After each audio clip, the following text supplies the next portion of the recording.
Never stop reading the Bible. Welcome to The Explainer. So today we're diving into 3 chapters from the prophet Ezekiel, and let me tell you, they are intense. They paint this really vivid, gut-wrenching picture of judgment coming down on Jerusalem. But, and this is important, hidden inside all that smoke and fire, there's this little glimmer, this distant promise of hope. So where do we start? Our story kicks off with a vision, and it's a symbolic and really sobering image of God's judgment coming down on the holy city. This right here, this is the moment where everything, and I mean everything, changes. Now, it's important to get this straight. We're not talking about a literal physical fire here. This whole act of scattering fiery coals, which, by the way, are taken from right between these divine beings called the cherubim, it's all symbolic. It represents the final straw, the culmination of all of God's warnings. Think of it as a symbol of a total holy judgment against a city that had let idolatry get woven into its very DNA. And you know, this vision of judgment, it isn't just some chaotic, random act. No, it unfolds in 4 really clear, solemn steps. First, a command is given. Then, the coals are taken. After that, the fire is scattered, and all of this is building up to that 4th, and honestly, most devastating moment of all. Okay, so here's the absolute heart of the matter. The fire, that's a symbol of the judgment. But the departure of God's own presence, well, that is the judgment itself. The very glory of God, the thing that had lived in the temple, it physically gets up and leaves. Just gone.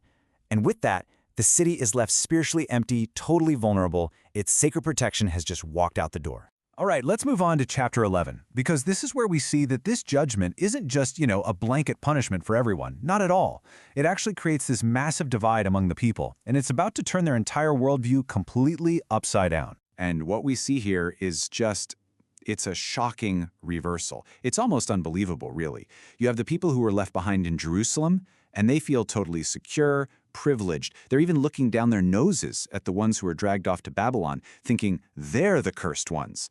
But God's perspective, the one Ezekiel delivers, it's the exact opposite. It's those arrogant leaders still in the city who are condemned, while the hopeless, despairing exiles are the ones who get a promise of a future. And this just hammers home a central theme of this whole story, right? That God's perspective is so often the complete opposite of how we humans judge things. The powerful, they get humbled. The humbled, they're the ones given hope. The very people who thought they were the safest were actually in the most danger of all. So now we get to chapter 12, and it's pretty clear that just talking isn't cutting it anymore. Words aren't enough.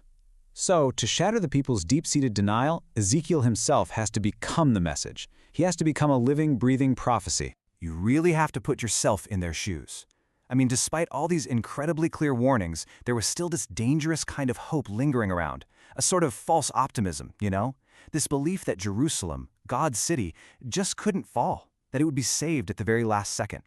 Well, Ezekiel's next moves are designed to absolutely demolish that illusion. So what does he do? He basically puts on this wild piece of street theater. In the middle of the day, he starts packing his bags, just like someone heading into exile. Then, when evening comes, he literally digs a hole through the wall of his own house and crawls out with his face covered. He's acting out, for everyone to see, the humiliating and desperate escape that the king and all the city's leaders are about to experience for real. And he's not done yet. It doesn't even stop there.